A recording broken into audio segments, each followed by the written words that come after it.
कि वे ये नाटक होता रहता है, उल्लू के पट्टे, ये वर्दी पहने खड़ी है, इनके बस में नहीं है तो क्यों लगाता है?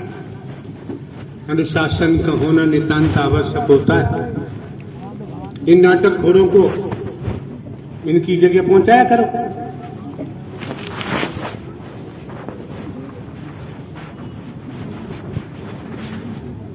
यहाँ तो आने वाले महापुरुषों को ईमानदारी, निष्ठा से, सच्चाई से गले लगाने का प्रयास किया जाता है, लेकिन आने वालों को सोचना चाहिए,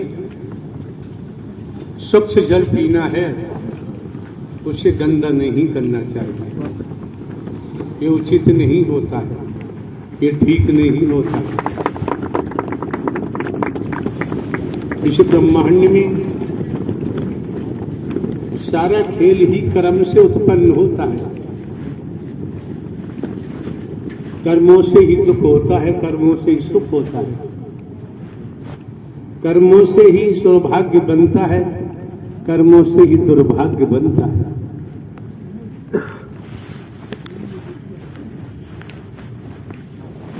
हम भी यार व्यापार कर रहे होते, लूट मार कर रहे होते, दारू पात लगवा रहे होते, किसी दिशा से रुपया पैसा वस्तु पदार्थ ले रहे होते,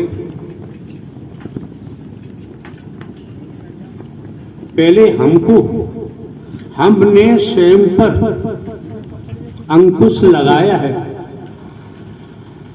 हम स्वयं अनुशासित रहते हैं, हम स्वयं ही मर्यादित रहते हैं। हमारी कोई जाति नहीं है, हमारा कोई धर्म नहीं है, हम कोई साधु संत महात्मा नहीं है, हम कोई बाबा साहबा कथावाचक उपदेशक नहीं है। इतना तो कर्म से पहचान करो भाई, वाणी से पहचान करो, कर्म से पहचान करो। आप लोग किस स्थिति में हैं? हम भी यहां से देखते हैं, तमाम तांडव करते रहती है महिलाएं। ये वर्दी पहने महिलाएं यहां बैठाल दी है, इन पर कुछ आता ही नहीं है। हम अपनी स्थिति में आएंगे तो सब भाग जाओगे, कोई रुकेगा ही नहीं। तो कम से कम जो व्यवस्थाएं हैं, जो महापुरुषों को मिली हुई हैं, अपने कर्तव्य कर्म को ईमानदारी निष्ठा से निर्वहन करना चाहिए। आपकी सुविधा के लिए है। ये उद्यमबाजी करते हैं स्त्री पुरुष, कोई जिन्न बताता है, क्या क्या बताते हैं।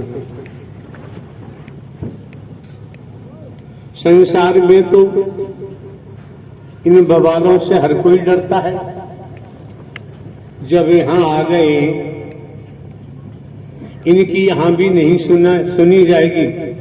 भोग तो कर्मों का है और दुनिया में कोई सुनने वाला है नहीं इनकी। तो बिगड़ते आए और बिगड़ते ही जाएंगे। पशु की, बैल की, किसी की भी रस्सी ढीली कर दो, उत्पात बचाता है।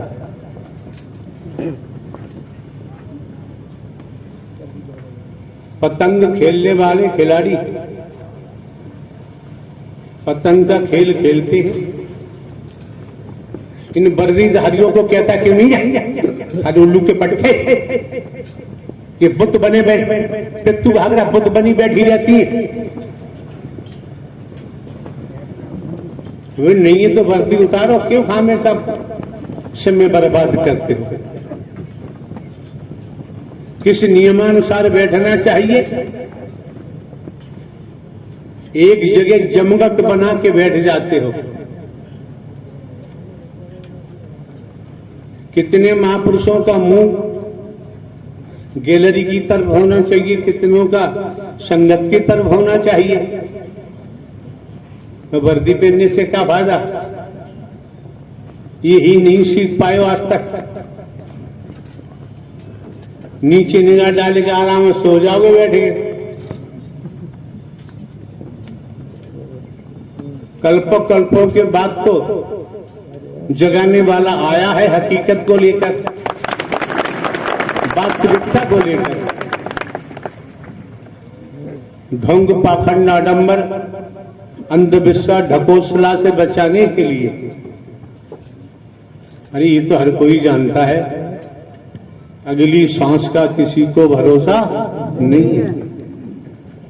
राजा हो चाहे रंग, बली हो चाहे औलिया, संतरी हो चाहे मंत्री, अधिकारी हो चाहे कर्मचारी, कोई हो, कोई नहीं जानता अगली सांस आएगी अथवा नहीं आएगी।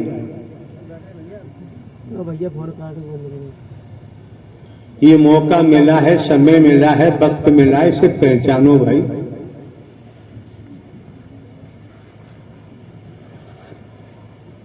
बीस दिन का समय दिया हुआ है, जिनको जरूरत है आते हैं, क्षेत्र से भी आते हैं जिन्हें जरूरत है, कहीं से आते हैं।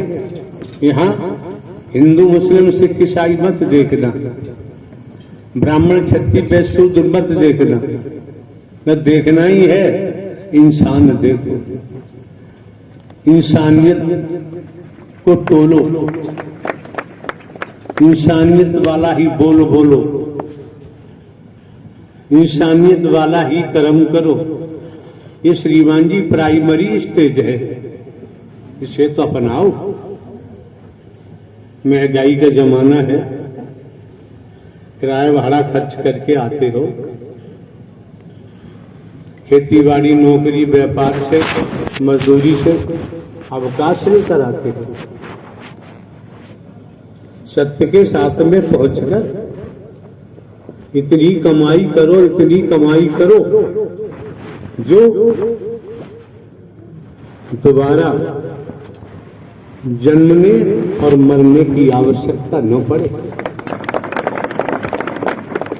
आप लोग समझ सकते हैं, पिताजी के पिताजी, चाचा ताऊ नाना मामा सगे संबंधी अड़ोसी पड़ोसी चिल्लाते रहे मेरा मेरा मेरा, कुछ नहीं।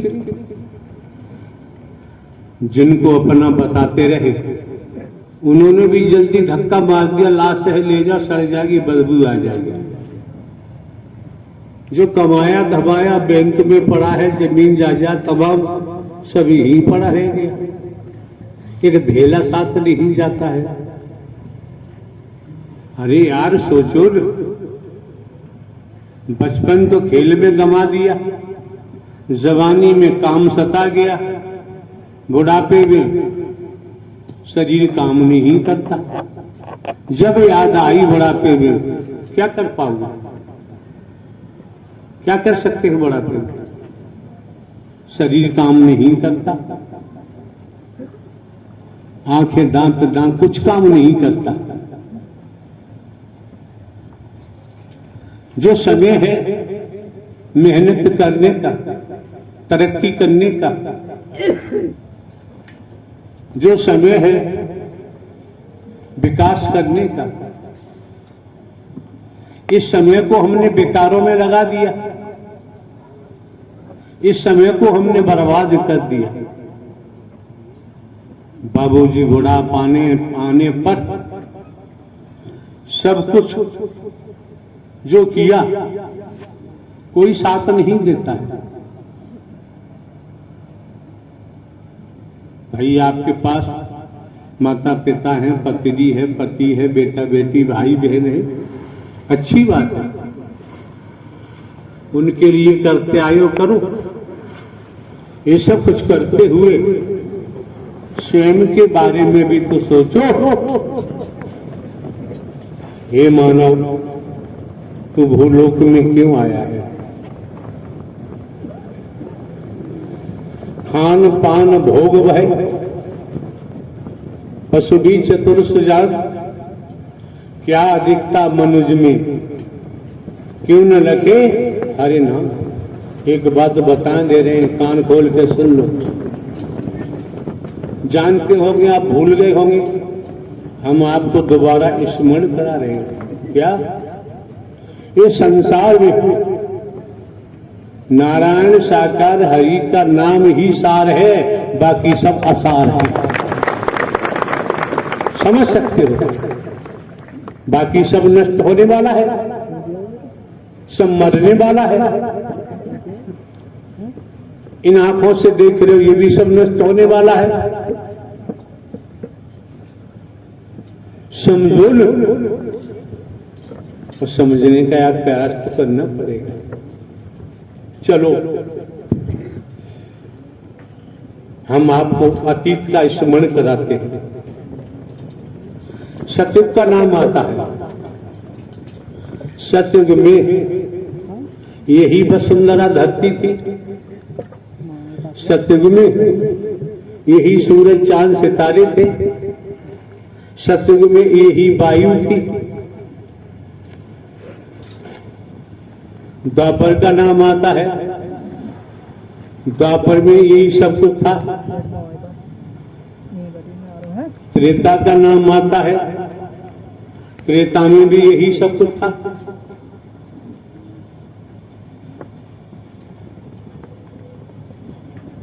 सतयुग, द्वापर, त्रेता।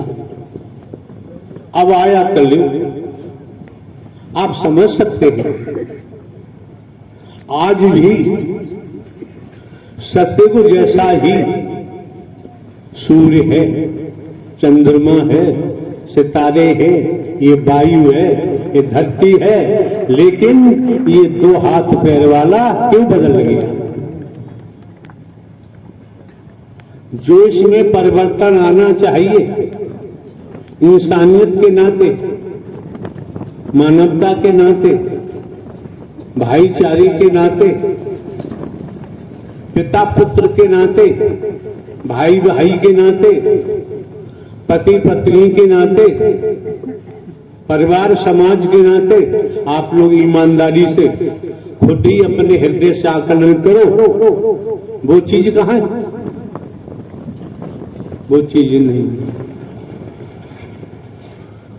हमारी सोसाइटी कुमार युग की है। कुमार पे जा रहे हैं। हमारी सोच अच्छी नहीं है। जब हमारी सोच विचार अच्छे नहीं है, तो हमारी सोसाइटी भी अच्छी नहीं है। तो हमारा कर्म अच्छा कहां से होगा? भैया विचार तो करो यार। और विचार, अगर आप अपना भला चाहते हैं तो विचार भी करना पड़ेगा, कर्म भी बदलना पड़ेगा, सोसाइटी भी बदलनी पड़ेगी, और सत्य का साथ करना ही पड़ेगा। जो देखने में मिलता है, एक महापुरुष दूसरे महापुरुष से नफरत करता है। एक महापुरुष दूसरे महापुरुष को गिराने के लिए चुगली करता है, निंदा में लगा रहता है। ऐसा तो यहां सिखाया नहीं जाता है। हम भले ही हरगारा चौकीदार बन के काम कर रहे हैं, जब हमारा आपका आमना सामना होता है, अगर हम झूठ बोले तो हमारे कान पकड़ के खींची। अगर हम किसी से रुपया पैसा वस्तु पदार्थ मांगे, भोजन मांगे, तो हमको दंड दीजिए। लेकिन सत्य के साथ में आने के बाद श्रीमान जी आने वाले महापुरुषों में परिवर्तन आना चाहिए।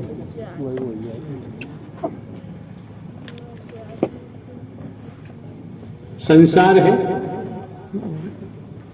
नर नारी के रूप में ही गिना जाता है, देखा जाता है। काकी पार्टी बंदी है, किसकी दुश्मनी है?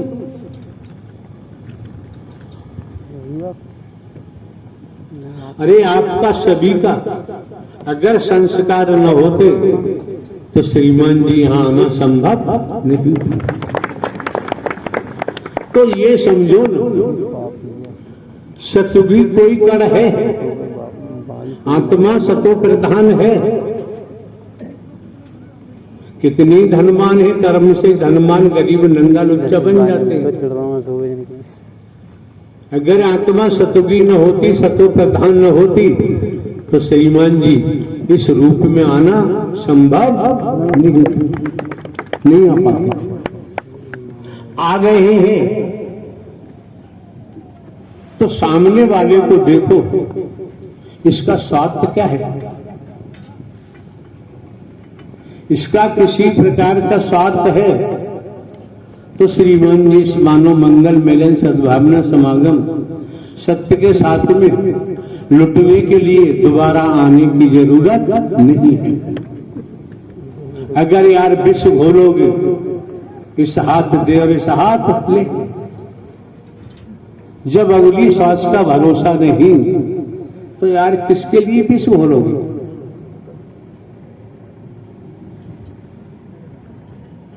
किससे दुश्मनी बनाओगे? जमीन जायदाद का बंटवारा नहीं, मकान बिल्डिंग का बंटवारा नहीं, धन दौलत का बंटवारा नहीं।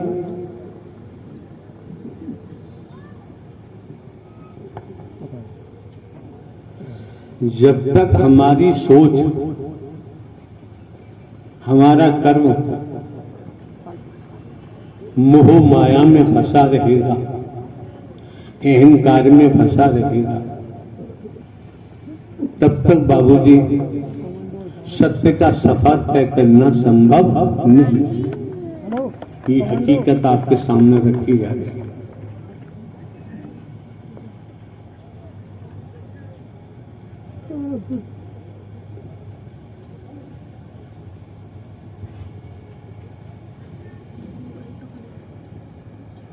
एक बच्चा है, अपने मालिक सेठ को पानी पिला रहा है। उस बच्चे की निगाह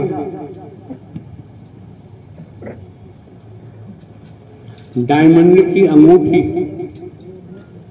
उसका मालिक पहने हुआ था, अंगूठी पे पड़ रही कि सूर्य का तेज पड़ रहा है तो अंगूठी से तरंगे निकल रही। मालिक ने कहा कि कहां देख रहा है? कि सेठ जी जो आपने अंगूठी पहन रखी है, कहां इसमें से तरंगे निकल रही हैं। लाला ने, सेठ ने क्या काम किया? मारी लात उस बच्चे में और दूर जाके गिरा, दूर जाके गिरा।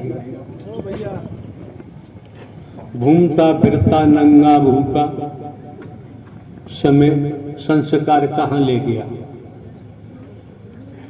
एक राजा सामग्री बांट रहा था, वो भी लाइन में लग गया। जब उसका नंबर आया, खाने का पैकेट या सोने की असरफी राजा दे रहा था। उस बच्चे ने कहा, राजा हमें तुम्हारा भोजन नहीं चाहिए, न सोने की असरफी चाहिए। समझो जरा सा बच्चा फिर क्यों लगा लाइन में? बच्चे ने कहा, मुझे आप शिक्षा दिलवा दीजिए। देखो क्या कहा बच्चे ने, शिक्षा। आपके बच्चों ने शिक्षा पाई है, संस्कार है। कोई आईपीएस बन गया, आईएएस बन गया, पीसीएस बन गया, पीपीएस बन गया, कोई वकील बन गया, कोई इंजीनियर बन गया, कोई डॉक्टर बन गया। देखिए शिक्षा का कमाल। ये दुनियावी शिक्षा पाई तो पदों पर आरूढ़ है, लेकिन है संस्कार कि मुझे शिक्षा दिलवा दी। राजा ने अपने राज्य में जहां भी व्यवस्था की और उस बच्चे को पूरा खर्चा दिया, देता रहा कि जब तक तुम पढ़ो पूरा खर्चा मैं दूंगा, खाने पर हर चीज का। उस बच्चे के मन में क्या आया कि मैं विधिक की पढ़ाई पढ़ूंगा। विधिक मीन्स कानून, भारतीय संविधान, वकालत। पढ़ते पढ़ते वकालत कर ली, 2-4-6 साल प्रैक्टिस करता रहा, फॉर्म भरता रहा, जज का नंबर आ गया, जज बन गया। अब जज बन गया तो अदालत में जाएगा, भाई के मुकदमे ही तो आएंगे, केस ही तो आएंगे, फैसले करने लगा। एक दिन एक ऐसा मुकदमा आया, जज ने देखा, आंखें खोल की, जज समझ गया। अब वो चिल्लाए, सेठ सरकार मुझ पे मुकदमे लगे, सब झूठे लगे हैं, झूठे लगाए गए हैं, और रोवे चीखे चिल्लाए। जज ने कहा सेठ जी रोने की जरूरत नहीं। फाइल को देखा, गवाह सबूतों को पढ़ा, समझने के बाद एविडेंस इतनी थी उसमें उस सेठ को फांसी हो जानी चाहिए। जज साहब ने उसे रिहा कर दिया, दोष मुक्त कर दिया। इतनी गवाही होने के बाद लाला सेठ बाहर चला गया अदालत में। जो पहचान चिन्ह थी जज साहब की उन्होंने उतारा, डेस्क टेबल पर रखा, अदालत से बाहर आए और कहा सेठ से, सेठ तुमने हमें पहचाना? कि नहीं। कि मैं वही हूं, पानी पिला रहा था, डायमंड अंगूठी के बारे में कहा, आपने लात मारी, में बहुत दूर जाके गिरा, बहुत दूर जाके गिरा। अब लाला हाथ जोड़े, पैरों को भागे, नहीं, अगर तुम लात न मारते और संसार में चमकाने वाली शिक्षा है, शिक्षा अगर हमने न पाई होती तो तुमको छोड़ नहीं पाता, रिहा नहीं कर पाता। उसी शिक्षा ने दुनिया में हमारा नाम कर दिया। संसार की शिक्षा दुनिया में नाम कर देती है, और जो आत्म ज्ञान आपको मिल रहा है ये भवसागर से पार कर देता है। इस समझो, समझने का प्रयास करो। पूर्व में भी हम जता चुके हैं, जानकारी दे चुके हैं। हम कोई साधु संत महात्मा नहीं है, हम कोई बाबा साहबा कथावाचक उपदेशक नहीं है, हमने कोई आश्रम नहीं बनवाया है, कोई मिशन संघ संस्था पंथ नहीं है। दर्शा चुके हैं, हकीकत आपके सामने है, फिर भी हम हरकारा चौकीदार बनकर आवाज देते आए हैं, जागो जागते रहो।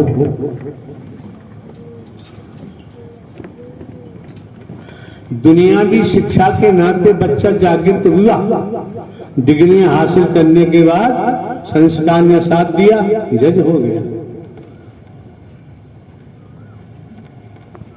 संत महात्मा महापुरुषों ने कहा है, आत्म ज्ञान बिना नर भटके। आप जानते होंगे, ज्यादातर जानते होंगे, आत्म ज्ञान बिना नर भटके। कोई मथुरा कोई काशी, जल में मीन प्यासी, मुँह सुन आवे हंसी। स्पष्ट कहा।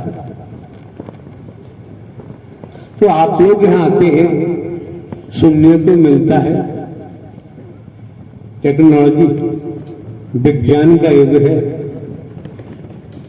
मोबाइल को खूब इस्तेमाल करो, खेत में करो, घर में करो, रसोई में करो, लेट बाथरूम में करो, रेल में करो, हवाई जहाज में करो। हवाई जहाज में तो कर ही नहीं सकते। सत्य के साथ में पहुंचकर मोबाइल का इस्तेमाल मत करो, आपका हित नहीं होगा। जिसके लिए मना किया जाता है वही करोगे तो बाबूजी समझ सकते हैं, समझ सकते हैं। वही लोहा घन के रूप में लोहा लोहे को पीटता है, वही लोहा कुल्हाड़ी के रूप में लकड़ी को काटता है, वही लोहा हथकड़ी के रूप में जेल भेज देता है। मानो भाई, समझो, फिर आपकी मर्जी है। कितना सुंदर नाम दिया है यार, मानव मंगल मिलन सद्भावना समागम। इन शब्दों का अगर किसी ने आज तक अर्थ समझा होता तो जो मक्कारी देखने को मिलती है, जो शैतानियत देखने को मिलती है, जो मुखियापन देखने को मिलता है, जो नेतागिरी देखने को मिलती है, ये देखने को नहीं मिलती। सरल हो जाते, सहज हो जाते, सरलता के तहत, सहजता के तहत आने वालों के साथ निस्वार्थ निःशुल्क व्यवहार करते, मन में मैल नहीं होता, मन में खटास नहीं होती। एक बात मोटी सी है, आपकी पत्नी ने सत्य का साथ है, हम भले ही कहते हैं धर्म पत्नी, कितनी डिग्रियां हमारे पास है, हम धर्म पत्नी वाला व्यवहार कहां कर पाते हैं। आपकी पत्नी ने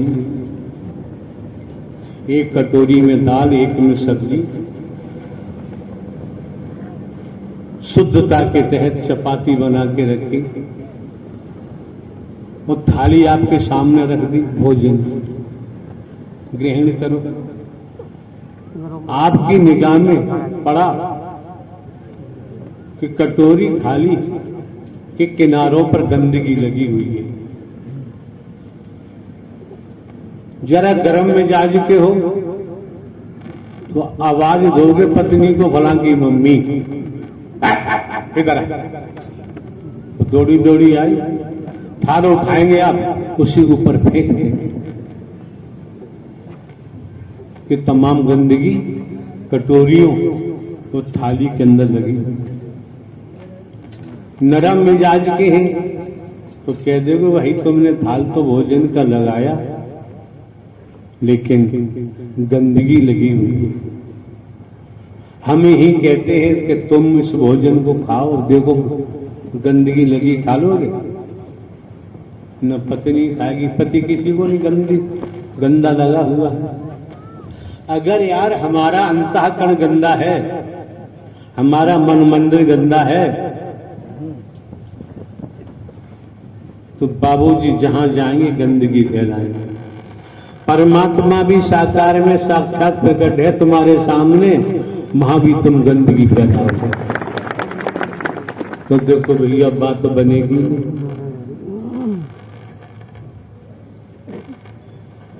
जिस तरह से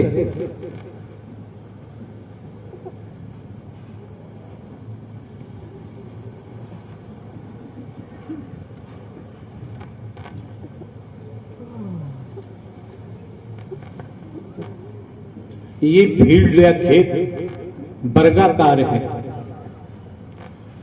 अधिकारी ने कहा फुटा लो और फुटा से इस फील्ड का एरिया नाप के हमें बताओ। आपने मीटर लिया और मीटर से एरिया नाप के बताया। अधिकारी कहेगा फीट बताया है, तू मीटर बता रहा है, पनिश कर दिए जाओगे, दंड मिलेगा। फुटा के लिए कहा है, फुटा से एरिया नाप के बताओगे तो पुरस्कार भी आपको मिल सकता है। मीटर तो आपके मन की उपज है और फुटा अधिकारी का वचन है। वचन से बाहर गए, बाबूजी पहाड़ टूट के गिरते हैं। इसी दुनिया में, परिवार में, समाज में, रिश्तेदारों में पहाड़ गिरते हैं, बुद्धि खराब हो जाती है। कितनी कोशिश करो, परिवार में शांति बनती दिखाई नहीं देती।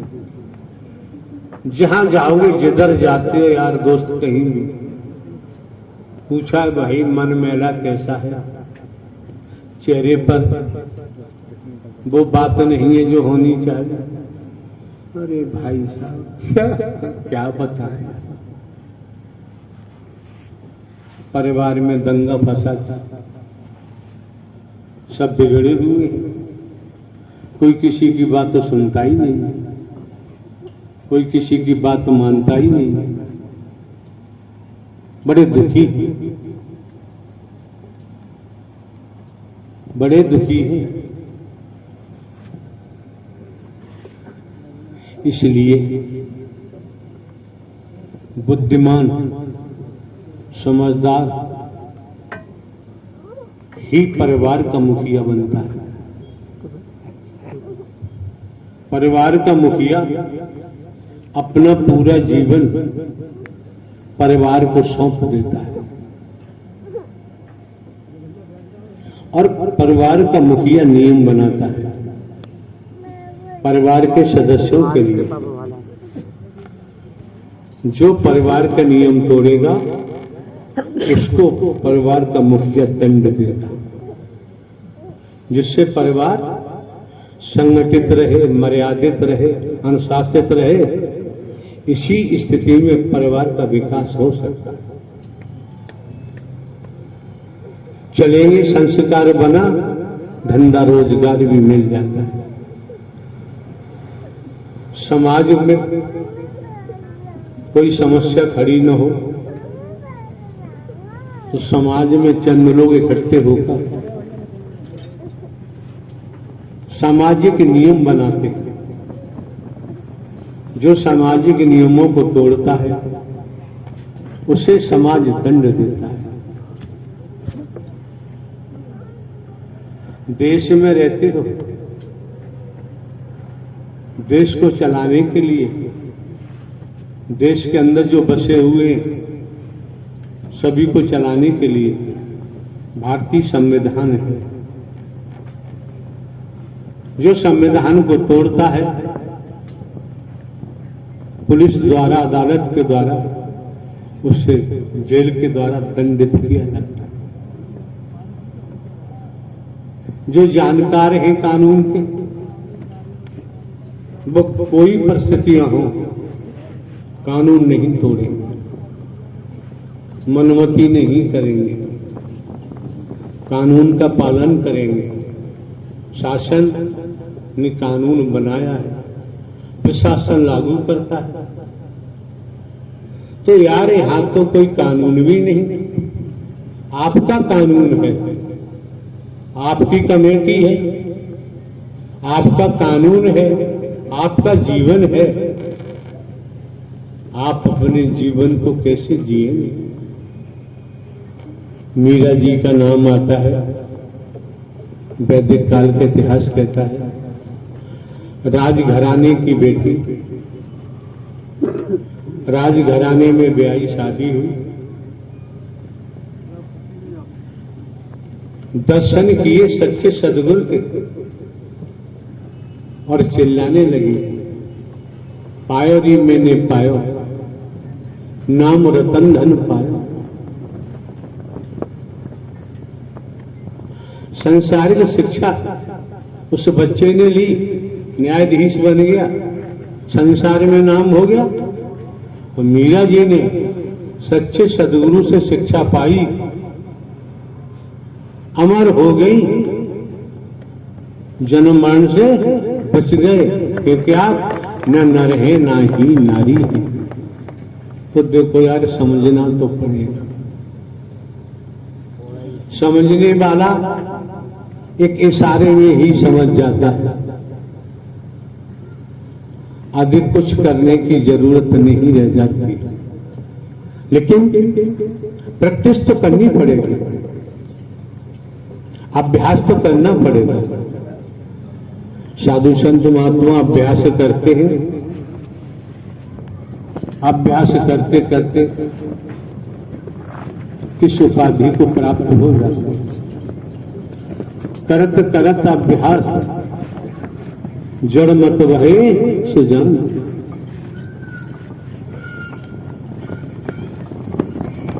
देख रहे हो, अब सबका मन उधर खींच लिया उस शैतान ने। अब यहां की बात अच्छी नहीं लगेगी, उस शैतान ने खींच लिया। अब ये टोपा लगाए खड़े, इनकी बस का कुछ नहीं है खामे का। अगर इन्होंने बचन मान के कर्म कमाई की होती न, तो एक ही सेवा दर काफी थी, कुछ किया ही नहीं है। ताकत उससे तो मिलेगी ना जो बचन मान के सेवा कर्म करेगा, मटर गश्ती करेगा, बचन की धज्जियां उड़ाएगा, तो कहां मिलेगी।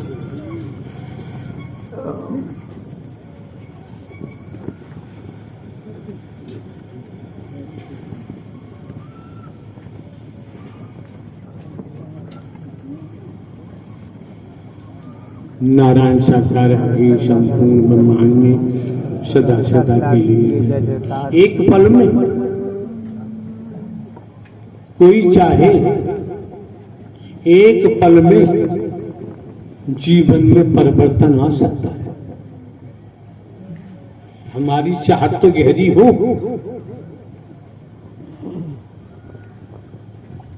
हम ये तो समझे कि हमें बताने वाला, हमें सद्ज्ञान देने वाला आदमी नहीं है, और हमारे द्वारा खुलासा किया गया है। आपका मार्गदर्शन स्वयं नारायण साकार हरि परमात्मा परम सद्गुरु बन के करते हैं। और भैया फिर भी न मानो तो आपकी मर्जी है। हमारी न किसी से दोस्ती है और न दुश्मनी है।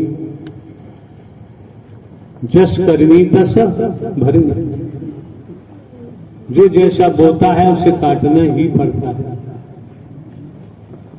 माया मरी न मन मरे, मर मर जात शरीर। अब एक पे 5-6 लग रही है, अगर इन्होंने बच्चे मान के सेवा किया होता ना, एक पे एक ही काफी थी। ताकत देने वाला ताकत देता। अब तो मटर गश्ती करती हो, आके बैठ के सो जाती हो, पंचायत करती हो घर परिवार की, तो कहां से ताकत मिलेगी। अरे भाई, जिसने नियमानुसार बिजली विभाग से अपनी कोठी में कनेक्शन लिया है और तारों में बिजली आ रही है, तो कोठी वाला अपने इस्तेमाल के लिए समरसेबल है, वॉशिंग मशीन है, पंखे हैं, कूलर, एसी है, बटन दबाएगा काम करना शुरू। और तुमने बिजली विभाग से नियमानुसार लिखा पढ़ी में बिजली का कनेक्शन नहीं लिया, भले ही आपने कोठी में फिटिंग करा ली है, स्विच दबाते रहो, कुछ भी करते रहो, लाइट आने वाली नहीं।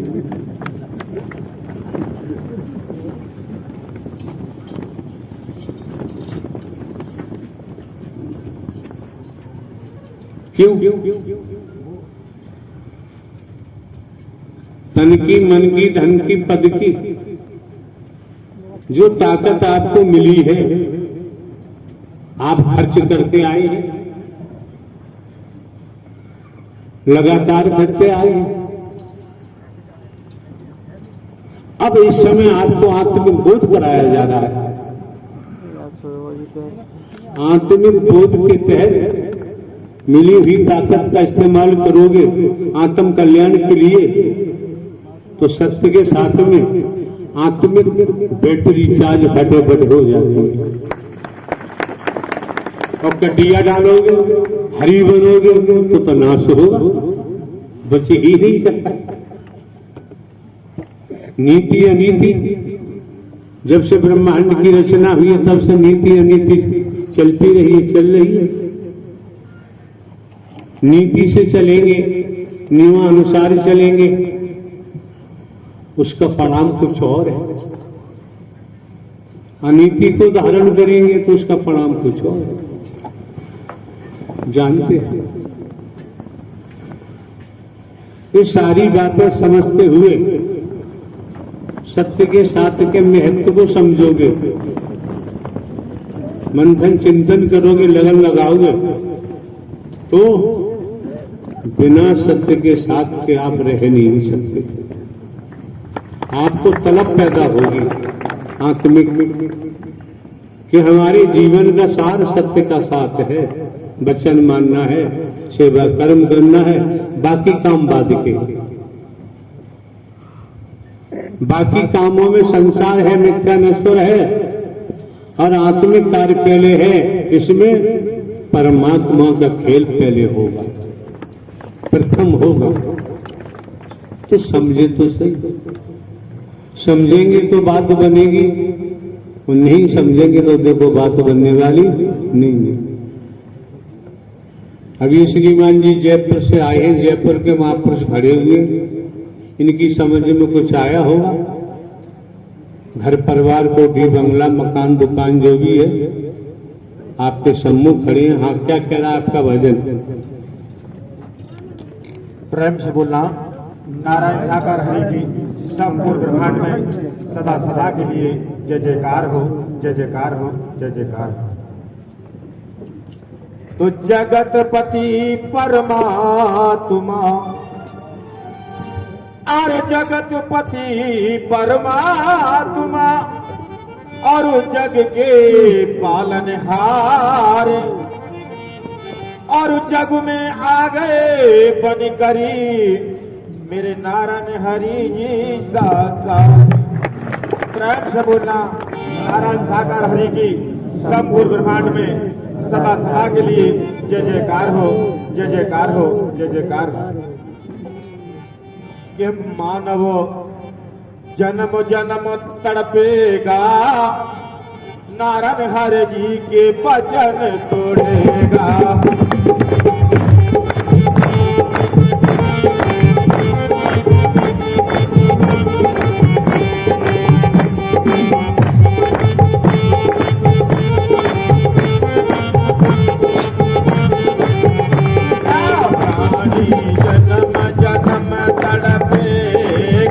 सागर हरि जी के जिनके बोल बता रहे हैं, प्राणी जन्म जन्मों तक तड़पेगा। क्यों तड़पेगा? कर्म के अनुसार। कहीं कुत्ता का शरीर मिलेगा, कुतिया का मिलेगा, सुअर का मिलेगा, कीट पतंग का मिलेगा, मगरमच्छ का मिलेगा, बैल का मिलेगा, भैंस का भैंसा का मिलेगा। कितनी योनियां हैं, गिनती गिनना संभव है। और कर्म, हमसे कोई कहे मैं कुत्ता बन जा, हम उससे लड़ मारेंगे। हमारा कर्म होगा तो हमें बनना ही। तो बाबा उससे प्रार्थना करो जो काले कपड़ा पहने बैठे।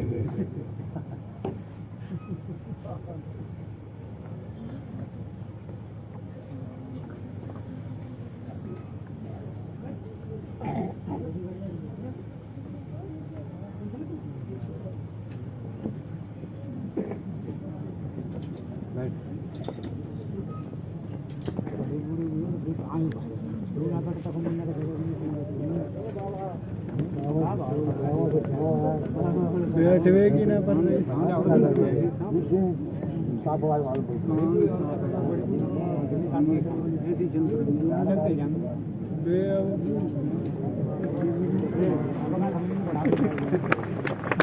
गाँव में ऊँट आया, तभी तो हंस रहे हैं। अरे भैया तुम तो ऊँट से भी ऊंचे हो, हम तो चींटी से भी नीचे हैं। पीछे भाई बैठे ऐसे हाँ जी बाबा जी, बैठोगे तो पीछे क्या यार बैठ जाओ भाई। कुछ कहना चाहेंगे आप? ऐसे बैठे देखो कुछ बताना चाहेंगे?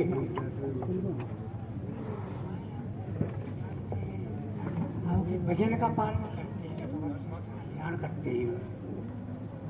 बाबा आपने सब कुछ तो बता दिया, हाँ वचन से आगे, वचन ही तो परमात्मा है और वचन ही वरदान बन जाता है, जीव का कल्याण हो जाता है। जीव मायाधीन है, नारायण साकार हरि मायाधीश है। ब्रह्म साकार ब्रह्म जीव और माया तत्व ज्ञान तत्वदर्शी। कहां भटकोगे? एक बात में ही बाबा ने सारा अध्यात्म पूरा कर दिया। वचन ये देख लो, ये समझ लो, पानी पीजे छान कर और गुरु कीजे, ये समझना बहुत जरूरी है।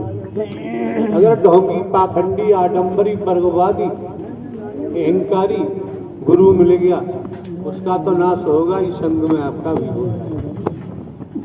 और आपको आपका मार्गदर्शन सीधे सीधे नारायण साकार हरि परमात्मा परम सदगुरु बनकर कर रहे हैं। इसके बाद भी अगर हम जागृत अवस्था में नहीं आते हैं तो फिर जो भी परिणाम होगा हमारे कर्मों का हमें झेलना पड़ेगा। ठीक है बाबा, बैठो, बहुत हो गया।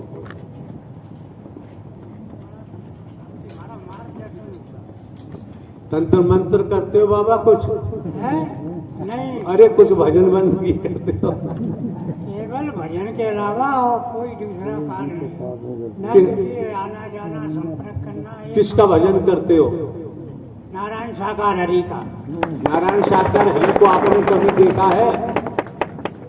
आपने मार्गदर्शन किया है तो देख रहे हैं, ये सब कुछ दिखाई दे रहा है और कुछ है ही नहीं। अब बाबा कुछ नहीं कहना है, ऐसे महापुरुष चाहिए। रात्रि अंधेरी है और रात्रि अंधेरी में भी नारायण साकार हरि हमें प्रकाश दिखाते हैं। समझना ना समझना हमारा अपना कर्म है। और बाबा भजन वगैरह आता है कुछ? गाने बजाने का कोई काम नहीं करते। हाँ बहुत बढ़िया। गाने बजाने वाला खड़ा तो जयपुर वाला काफी है, और किसी की जरूरत ही नहीं है, अकेला ही काफी है जयपुर का साथ। ठीक है बाबा, बैठो, आसन ग्रहण करो। वातावरण करेंगे आज। आप यहाँ सुनिए, समझिए बाबा ने क्या बोला, क्या बताया, बोलो। इसी जगह पे आपने हमको बुलाया था और उस दिन से जो है दुनिया में फिर कोई मतलब नहीं दिख रहा। आज आपको इंतजार करते करते करते करते कई एक वर्ष गुजर गए। और आज सत्संग में आते हुए आपने प्रभु मुझे मेरी सारी दुविधा दूर कर दी। आपने हमारा मार्गदर्शन किया है प्रभु। मैं आपके सिवाय संसार में अब इस समय कुछ समझ में नहीं आता है। दूसरी संसार कहाँ है, कहाँ हम कर रहे, क्या कर रहे। आप कुछ समझ रहे हैं, आप तो सब जानकार हैं, आपके ऊपर तो कोई छुपा हुआ नहीं होगा।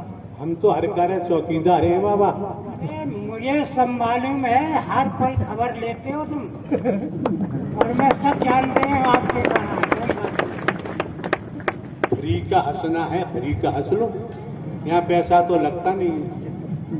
जो छल कपट करेगा, धोखा देगा, अहंकार में होगा, बर्गवान होगा, उसका नाश अपने ही आप हो जाएगा।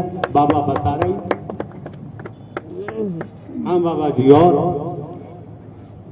सब शांतिपूर्वक आनंद आ रहा है। आपके दर्शन कर लीजिए, वातावरण कर दिया, आपने जो हमारा मार्गदर्शन किया है इससे हमको अच्छी जानकारी हो रही है और खूब प्रभु की इच्छा से हमें सब कुछ मिल रहा है। लड़की की शादी हुई किसी लड़के से, पति पत्नी हो गए,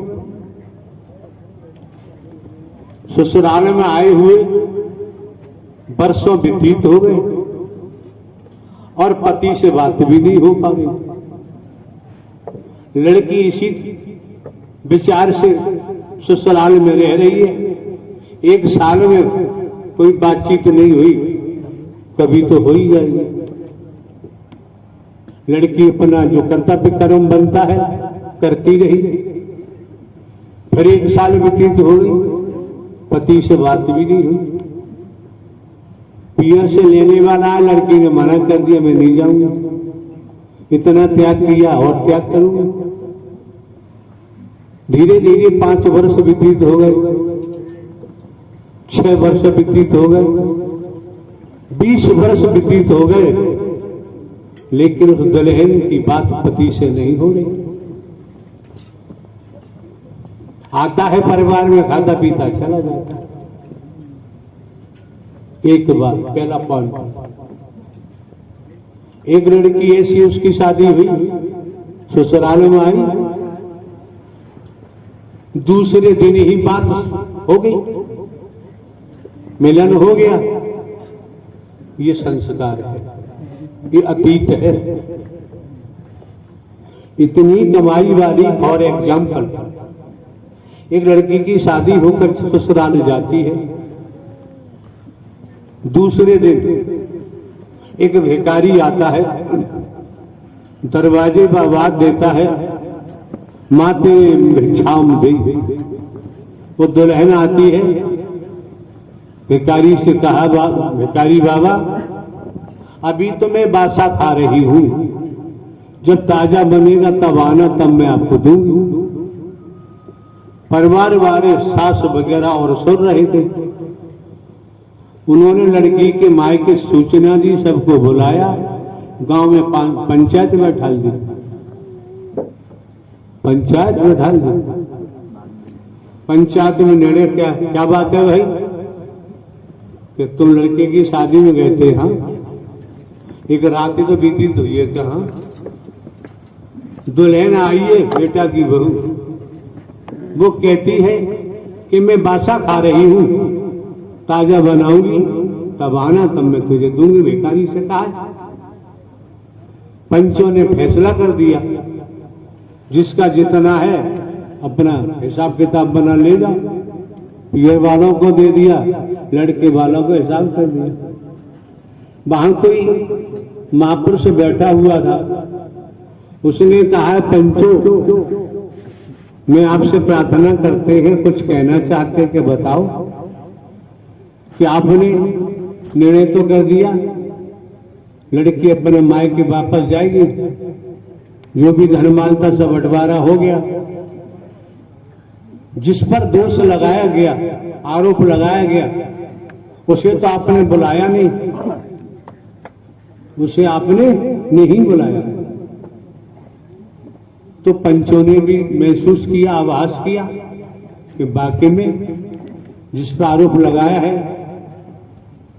फैसला उसका होना भी जरूरी है। सूचना दी गई, बहू को बुलाया गया। बहू बकायदा घूंघट लगा के आई, खड़ी हुई पंचायत। तब पंचों ने कहा कि भाई बारात में हम भी गए थे, एक रात व्यतीत हुई है, तुम बासा खा रही हो क्या ताजा? लड़की ने जवाब दिया, बासा खा रही हूं। पंच लोगों हंसे, सीना चौड़ा दिया कि फैसला सही हुआ। तो लड़की ने कहा, हमारी पूरी बात सुन लो, बताओ।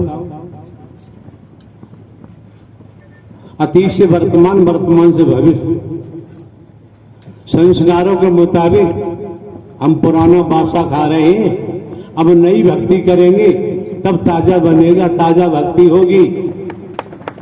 अब सबकी खोपड़ी घूमगी कि लड़की औरत औरत नहीं, ये तो देवी स्वरूपा है, तो परमात्मा की भक्ति की बात कर रही है। सबको शर्मिंदा होना पड़ा। फैसला सब नष्ट कर दिया गया। समझने का फेर है, समझना बहुत जरूरी है। तो दूसरे दिन ही पति से मुलाकात हो गई। संस्कार ऐसा था, एक का संस्कार ऐसा था, 20 साल तक बात नहीं हो पाई। हम संसारी भाषा नहीं बोल रहे, आध्यात्मिक बात कर लेना। तो ये समाज भी कह रही थी कि अब प्रभु किसी से बात करते ही नहीं है, तुमसे कैसे कह दिया कि अकेले में बात करेंगे। तो फिर मैंने तो सुना नहीं, हमने दर्शन मेला करने के लिए कहा था। तो दर्शन मेला आपने हमको दिए है धबरे ही जब सत्संग हुआ था अगले साल में अक्टूबर में, उस समय आपके हमने दर्शन किए। यही 8-10-12 साल की उम्र में है, इतनी बड़ी उम्र में हमने देखा, पूरे इतने वर्षों में दर्शन किया था मैंने आपका। और वैसे तो जब याद करते हैं जब प्रभु हमको दर्शन देते हैं, लेकिन इस रूप में नहीं आते हैं। ये आपने कह दिया कि इस रूप में नहीं आएंगे।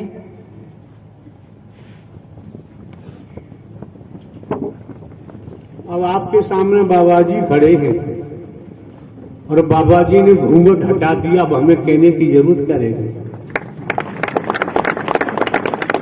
आपको एक एक बात, हर बात मेरी मालूम है और सबकी मालूम है तुमको। घूंघट के पट खोल रही तुझे पिया मिलेंगे।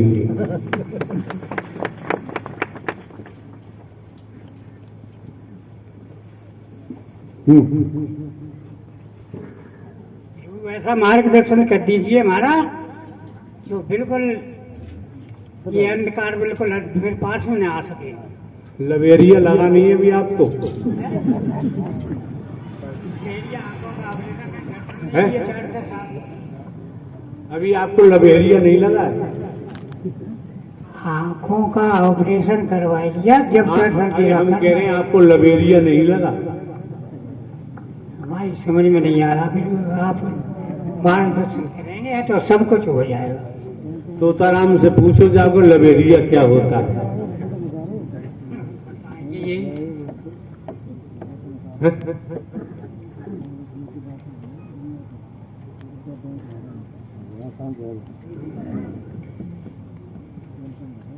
बहुत से खेल हमने खेले जब तक रही जबानी, यारन को तू गेल बता रही हमें सुना रही कहानी।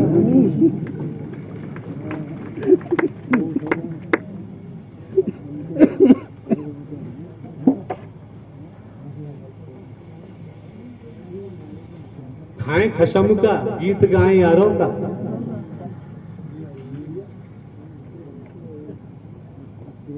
तो जब से सत्संग किया है, जब से किसी भी क्षण हमने आपको अलग किया ही नहीं है, किसी भी समय। फिर लवेरिया की बीमारी नहीं लगी? अरे आप जाने कितनी बीमारियों को सबको दूर कर देते हैं, कुछ रहा ही नहीं है। लवेरिया की बीमारी लगा दो तो कांटे लगेंगे, कांटे लगेंगे तो पता चल जाएगा। अब किसी की बीमारी नहीं है और जो कुछ है वो आपके चरणों की दुआ दया दृष्टि का ही खेल रह गया। बिना पैसे के आनंद मिल रहा है, बिना खर्च नहीं करना पड़ रहा। जिसको देखो नई कमेटी बना रहा है, पुरानी कमेटी बना रहा है, हरी बन रहा है। कर भैया तेरी मर्जी, हम अब किसी को रोकते टोकते ही नहीं। हरी बन जा, कुछ भी बनना, सिंहासन लगा, कुछ भी कर, तेरी मर्जी है।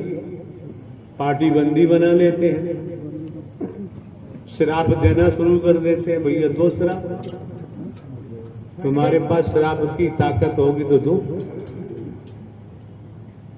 अब तो हम तो बुढ़े हो गए बाबा, हम किसी से लड़ाई झगड़ा करने की ताकत ही नहीं है।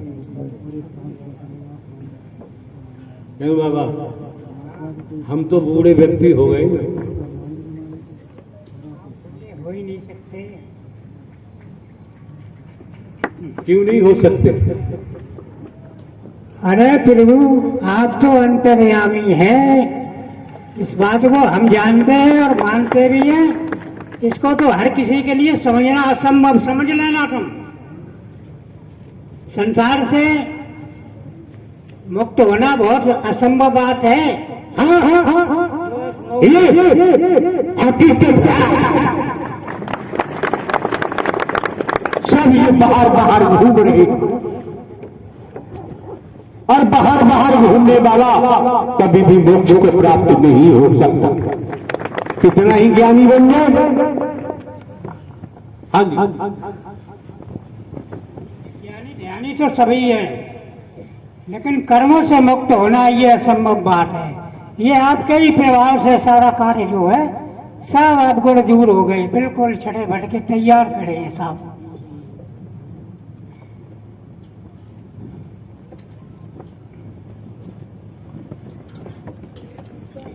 रजतम सत त्रिगुणी माया है। इस त्रिगुणी माया को ब्रह्मांड में नारायण साकार हरि परमात्मा के अलावा कोई हटा नहीं सकता। और नारायण साकार हरि परमात्मा की भक्ति पुष्ट कर ली तो मायाधीश है। माया नारायण साकार हरि की दासी है, तो समझो बात बन गई। फिर जन्म मरण में जाने की बात नहीं बनेगी। आपके वचनों को अगर मानेंगे तो कुछ कल्याणकारी कार्य हो ही रहेगा। और हम अपनी क्या कह रहे थे, कोई भी मान के देख ले, अगर उसे सही रास्ता न दिखाई दे तो हमसे कहना। एक बात बताओ, बहुसंख्य महापुरुष बैठे हुए हैं, हम आपको नहीं जानते, आप हमको नहीं जानते, आपको क्यों खड़ा किया गया वहां से? प्रभु आपको सब कुछ मालूम है और मेरी मन की तन की सब जान के आपने हमको बुलाया। और ये हमको हर समय महसूस होता है कि हर बात जो है आपकी ध्यान में रहती है। मैं आपके सत्संग में आते हैं, सत्यता का साथ सुनते हैं, ये सामाजिक नहीं, इसको नहीं देखते क्या तो क्या हो रहा है। इसीलिए मार्गदर्शन हो रहा है। एक बात बताओ बाबा जी, इस समय सूर्य की तरफ निगाह करो, क्या वहां निगाह टिक जाएगी? नहीं टिकेगी। नहीं टिकेगी। जमीन पर धूप गिर रही है, बेबसारे हैं सूर्य से, इनको देखने की ताकत आंखों में नहीं, तभी तो छाया में भागते हैं, प्रकाश में भागते हैं। और जिन्होंने सूर्य की भी रचना की है, उन्हें कौन सी आंखों से देख पाओगे? केवल भक्ति की आंखें हैं, संसार की ओर कोई आंखें काम नहीं कर सकती। कोई गुट बनाता है, कोई वर्गवाद में घूम रहा है, कोई ज्ञानी बन रहा है, कोई भगवती बन रहा है, कोई हरि बन रहा है, ये तो गए नाश में। बनने वाले किसी को कुछ लाभ होने वाला नहीं है, कुछ लाभ ही नहीं होगा। वो तो इसी दुनिया के जीव है, मात्र जीव है। कीड़ा घूम रहा है वो भी जीव है। अपनी अपनी सब कह रहे हैं, कोई दूसरे की सुन भी रहा है। दूसरे को न सुननी है न सुनानी है। जो हमारे प्राणपति है, हमें तो उनकी भक्ति करनी है। प्रेम रूपा भक्ति से ही पर नारायण हरि परमात्मा को उपलब्ध हो सकते हैं। ब्रह्मांड में दूसरा और कोई मार्ग नहीं है। ये बात बिल्कुल सच कहते हैं। आपका एक एक शब्द अटल सत्य है, इसको मानने वाला और जानने वाला ही समझेगा। सुनने के लिए तो ये सारी संगत सुनती है, जापान में सुनते हैं, वहां निकालते हैं। कहाँ रहते हो बाबा? बाबा का कोई पता ठिकाना नहीं रहता। ये तो क्या बताऊं आपके लिए, सब कुछ छुपा हुआ तो होगा नहीं। अरे हम नहीं जानते, तभी तो आपसे निवेदन कर रहे हैं। अभी इस समय तो मैं मक्खनपुर रहता हूँ, बिजलीगढ़ आश्रम में मंदिर है, उस पर रुका है। मक्खनपुर में तो मक्खन ही मक्खन फैलते हो, धड़ाधम मक्खन ही मक्खन है। मक्खन हमको जो यहाँ मिल रहा है वो संसार में कहीं देखते भी नहीं। मक्खन हाँ, यहाँ मिल रहा है ताजी ताजी लौनी मिल रही है। जिसने लौनी खा ली उसे मक्खन खाने की जरूरत नहीं पड़ेगी। बाबा रोज आ जाया करो तो खूब जमेगी। दूर पड़ जाता प्रभु। अरे यार खूब जमेगी, हम तो जमने की बात कर रहे हैं। अच्छी बात है, आपका हुक्म कभी टालूंगा नहीं। हमारा हुक्म थोड़ी है, नहीं, ऐसे दर्शन देते रहो।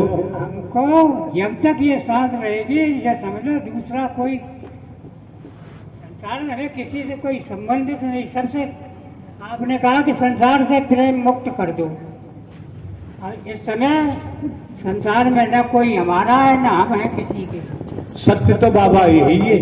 और यही हम रुके हुए हैं, संसार में किसी से संबंध नहीं रखते। और जब तक संबंध रखा तब तक हमको घसड़ भसड़ में ये जीवन व्यतीत करती। हाँ बाबा ये बात है, घसर पसर घसर पसर घसर, यही में जीव बर्बाद हो जाता है। जो हमने आपके बचनों से मैं मुक्त हो गया, बीड़ी तंबाकू सिगरेट गुटखा आवन जितने